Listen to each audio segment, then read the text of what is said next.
আসসালামু আলাইকুম everyone, welcome back to another new video with Mamun Hossain. বন্ধুরা, আপনারা সবাই কেমন আছেন? আপনাদের দোয়া আলহামদুলিল্লাহ অনেক অনেক ভালো আছি এবং সুস্থ আছি, এবং আশা করি আপনারাও অনেক অনেক ভালো আছেন এবং সুস্থ আছেন।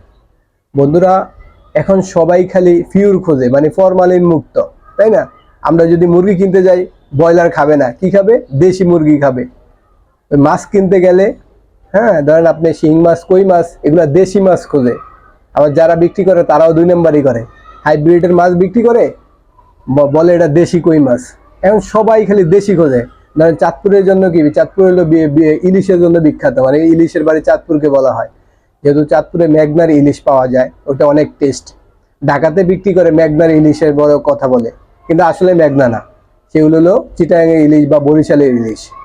সব জায়গায় আপনার দুই নম্বরই চলতেছে। আর সবাই কি দেশি পণ্য খুঁজতেছে, সবাই দেশি।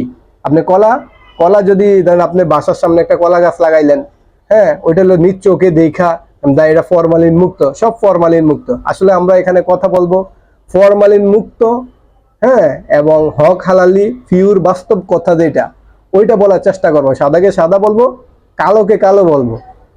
কাউকে পা চাটতে এখানে আসি না, পাও চাটবো না। বাঁচলে গাজী, মরলে শহীদ।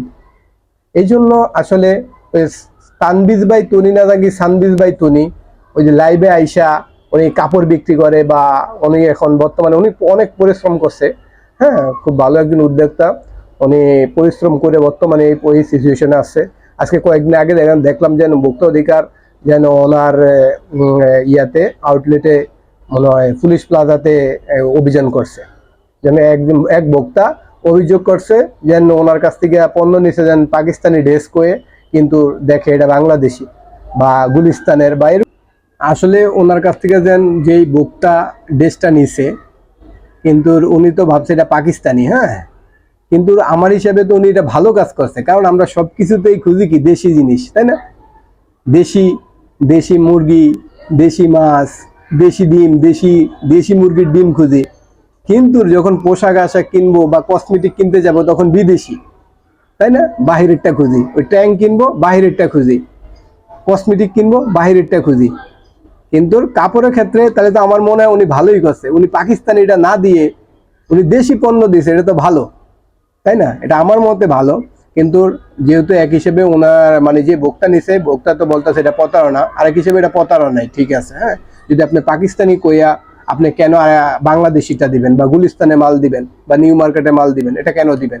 কারণ ওই ভোক্তা তো আপনার কাছে আপনাকে টাকা দিয়েছে পাকিস্তানের দেশের যে মূল্য, ওই মূল্যটাই দিছে, আপনাকে তো বাংলাদেশি পণ্যের মূল্য দেয় না, হ্যাঁ। এটা ভোক্তা অধিকারের রাইট এবং ওই ভোক্তারও রাইট, হ্যাঁ।